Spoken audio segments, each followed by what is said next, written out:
Jamaah, alhamdulillah. Alhamdulillah udah segmen 2 makin banyak yang bergabung lagi. Di Makassar nonton gak Ustadz Syam kira-kira? Di Makassar nonton dong, kalau Nonton sekarang ya? udah mulai nih. Dan di beberapa daerah lainnya. Masya Allah, Palembang gimana nih Habib?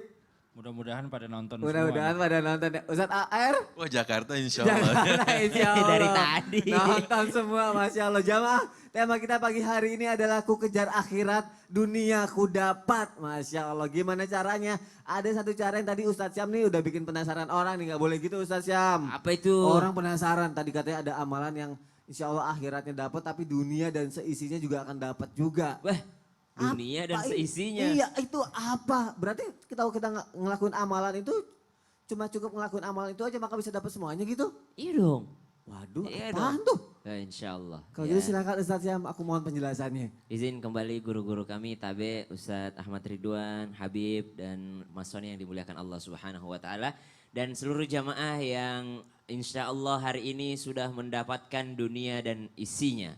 Karena janji Nabi SAW 2 rakaat sebelum subuh atau di waktu fajar itu khairum minad dunya wa ma fiha. Lebih baik daripada dunia serta isinya. Masya Allah. Nah ada pertanyaan mungkin dari jamaah. Apa bedanya sholat qobliyah dengan sholat sunnah fajar gitu. Dan ternyata kalau yang kami pahami bahwasanya karena sholat qobliyah subuh itu dilakukan di saat fajar maka disebut juga sholat sunnah fajar. Kemudian sama dengan sholat duha, kalau pendapat Syafi'i sholat syuruk itu apa? Karena dilakukan waktu duha maka sama syuruk itu adalah duha. Jadi tidak usah bingung, lakukan saja 2 rakaat qobliyah sebelum subuh itu sama dengan dunia dan isinya, bahkan lebih baik daripada dunia dan isinya. Kami tidak mengetahui, mungkin ada pendapat lain, akan tetapi 2 rakaat inilah yang kita kejar ketika kita bangun tidur. Artinya apa? Orang yang sukses itu adalah mengawali harinya dengan ibadah.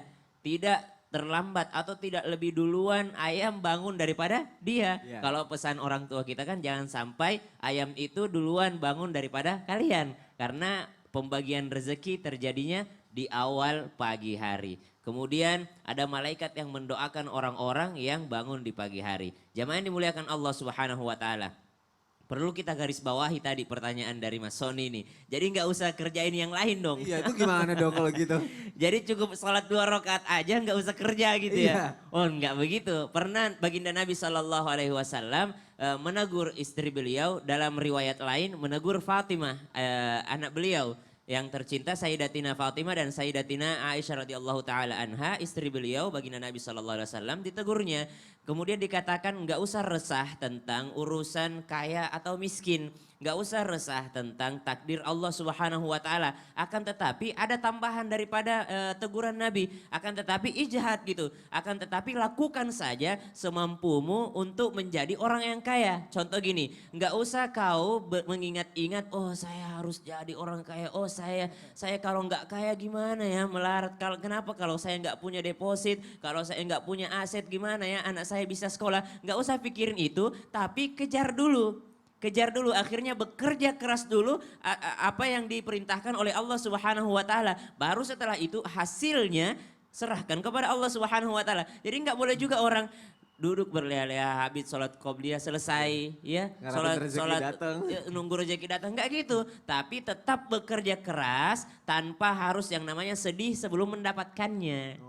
Ya. Tapi niatnya apa sih, atau bacaan-bacaan khususnya ada gak sih itu Ustadz? Enggak ada bacaan khusus, tapi usahakan kalau misalnya dia penghafal Quran, ini tips nih, itu paling enak murojaah hafalan di sholat itu. Ya paling enak ya murojaah hafalannya di witirnya mungkin, atau di 2 rakaat sebelum subuhnya tadi. Tapi kalau yang bukan bacaan apa aja gak apa-apa. Bacaan apa aja, kulya, kulhu, kulya, itulah apa, jangan disulitkan orang ya. Masya Allah, jazakallah khair Ustadz Syam. Nah semoga setelah ini kita bisa mengamalkan itu ya jamaah yang ada di rumah. Tapi jangan lupa ikhtiarnya juga ada. Hasil akhirnya serahkan pada Allah Subhanahu wa Ta'ala. Masya Allah. Ustadz Ahmad Ridwan, ada tayangan yang mau aku kasih lihat ke Ustadz Ahmad Ridwan. Silakan gimana. Ini mengenai seorang ibu yang hanya berprofesi mengumpulkan barang bekas. Tapi setiap sore mengajarkan anaknya rutin sedekah ke masjid. Wah, Masya Allah. Mau lihat ya tayangannya? Ayo.